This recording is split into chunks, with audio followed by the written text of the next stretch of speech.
In certain situations, when your probability or number of trials are big enough, you're able to use the z-score table to calculate binomial distributions.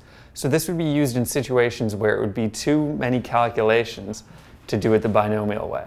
So if there was a situation of getting at the probability of at least 50 heads out of 100 trials, you'd have to do 50, 51, 52. You'd end up doing 50 calculations. So if you use the normal approximation, you can actually save time and do it in one calculation. So the criteria that will allow you to use this approximation is when n times p is greater than 5 and n times 1 minus p is greater than or equal to 5. So when these two situations are true, you're allowed to use the normal approximation. So when you're using the normal approximation, you do the same z-score formula, except to get your mean, you do n times p, and to get your standard deviation, you use the square root of n times p times 1 minus p. So other than that, once you get those, you just take that as if it's your mean, you take that as if it's your standard deviation, and you just put it into the z-score formula and calculate it, and then get your probability. Now there's one more thing you have to pay attention to in the normal approximation. Because we're dealing with discrete data from the binomial distribution, we can't just put the data point in as normal. We have to correct for that using something called a continuity correction. So when you're using the normal approximation and you get something that says x is less than 30, so if you're looking for x being less than 30 or 130, you have to take 0.5 below. So when you put it in, you're not going to put 130 into your formula. You're going to put 129.5. So it's the same thing if you're doing greater than. So if you're looking for x is greater than 130, you're going to have to do 0.5 above. So you're going to not put 130 in, you're going to put 130.5 into your z-score formula. Now if you're looking for the probability that x is exactly 130, then you have to do a range of values. You have to treat it as x being less than 130.5, but greater than 129.5, and then solve it like we did in the last section, where you do two different calculations and subtract the bigger from the smaller. So I'll give some examples to help this make sense. So say we're doing a situation where we're looking for the probability of getting at least 20 heads in 30 tosses. So we've actually done this example before, but now we're going to do it using the z-score instead of the binomial.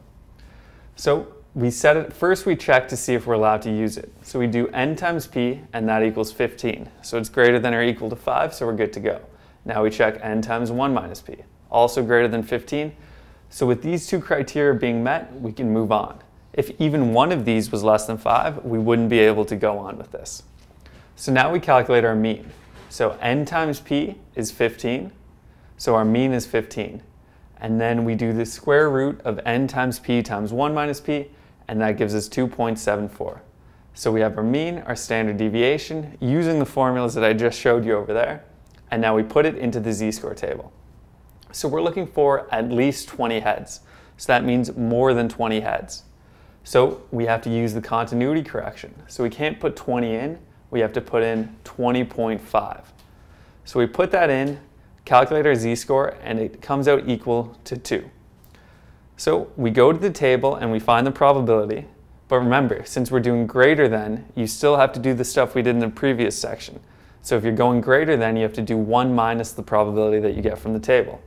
So the probability associated with the z-score of 2 is 0.9772, but since we're doing greater than, we have to do 1 minus, and that'll give us our answer.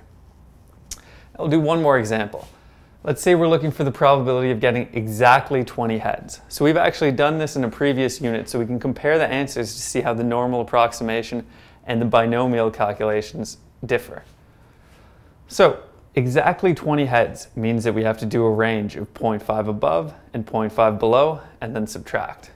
So we do our z-score for 20.5, gives us a z-score of 2. We do the same thing with 19.5, gives us a z-score of 1.64. So we take those to our table. So the probability that x is less than 20.5 is 0.9772. We take this to the table, probability that x is less than 19.5, and we get a probability of 0.9495. And now we take the bigger minus the smaller, and that gives us a probability of 0.0277. So you've got a 2.7% chance of getting exactly 20 heads and 30 tosses. So you're only going to use the normal approximation in situations where it's easier to do this calculation than doing something like 10 separate binomial calculations.